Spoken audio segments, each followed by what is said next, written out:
Hello, checking in with chapters 3 to 7 of Wildfire by Alona Andrews, the urban fantasy novel where Nevada Baylor and Mad Dog Rogan are on the case yet again, trying to track down Mad Dog Rogan's um, ex ex's husband, who has been kidnapped, and is we've investigated him.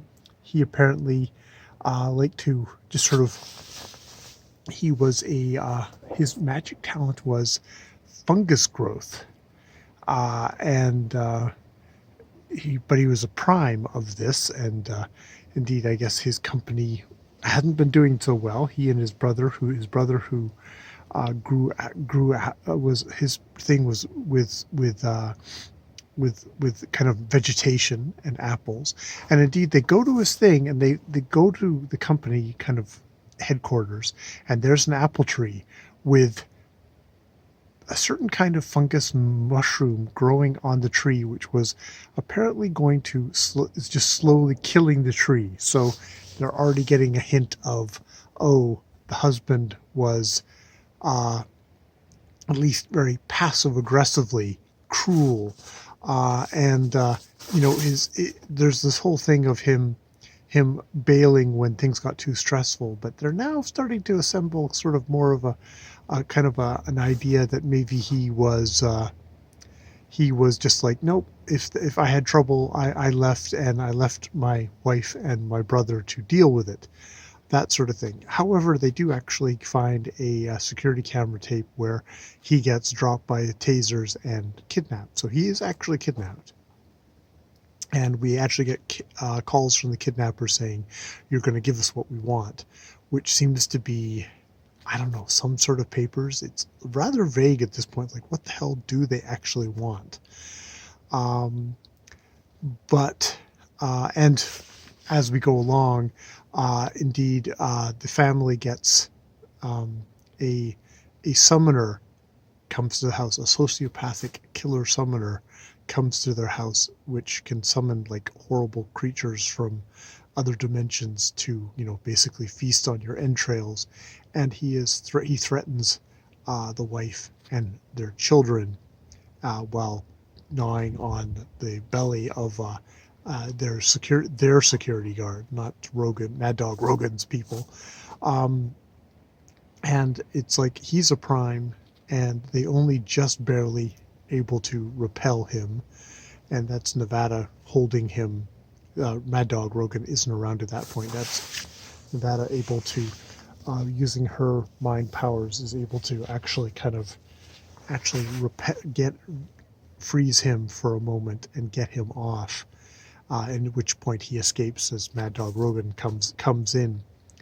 Um, at the same time, they have indeed made the application to become a house. Nevada and her family have decided we're going to apply to be a house to get immunity for the 3 years, so we don't have our sister Victoria Tremaine coming down on them and basically enslaving them, and killing grandma and mom, and putting everyone else in cages, and forcing Nevada to lobotomize people, and um, her sister to do Catalina to do horrible things as well, because she's also a prime.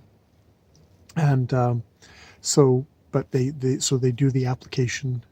They've actually just signed stuff when she comes stomping in, Victoria Tremaine, and it's like, nope, you're not gonna get it. And she kind of like and stomps out.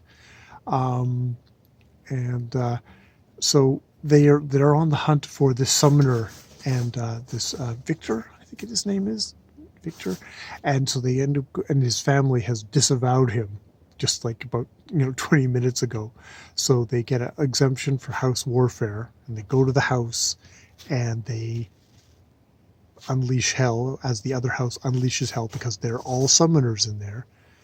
They use a thing called the grinder, which is basically Mad Dog, using these whirling blades, massively powered up with his magic. You basically draw arcane circles, and that focuses and supercharges you, and uses that to grind through, because they send out just a gigantic behemoth, Cthulhu beast, which he grinds up using this kind of his matter control and these whirling gigantic super heavy blades, and they just kills it. Go in, and Nevada uses her powers, and at which point they start screaming, because it's like, oh my god, you brought a Tremaine. It's like an inhuman monster, Tremaine. And Nevada's like, your son tried to kill children, and thing would have killed us all, and you're calling me the monster. And they get a name. He said, like, the son actually turns out, one of the younger sons knows something. Victor had sent him a picture of him with a pre-Claimer Scottish sword, and it's like, well, he's with this guy, so they've got a name.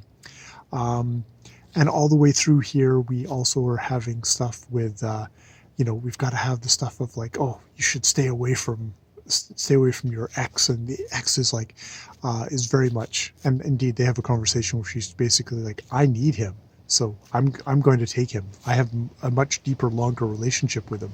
And Nevada's like, no, we have our relationship, and you're not going to get in between us. This isn't a threat. It's not going to happen. And he tries. She takes him aside to try and sweet talk him, and bug the ex-soldier guy who's got the swarm thing. So like, I could tap the conversation in a second if you want. It's like, no, I trust him. So there's that, and there's also been some more hot sex scenes, and he's edible, big strong guy. I fall asleep in his arms and I feel safe. It's very kind of okay, certain kind of primal female kind of romance kind of fantasy stuff. So that was all very good. So yeah, that is chapters 3 to 7 of Wldfr by Ilona Andrews. Number 3 in the Hidden Legacy series. Actually, I think this is the trilogy, and then I will have actually caught up with myself, because I started the series on number 4, which was Catalina, start of her story. So all going well, all fun. All right, more videos later.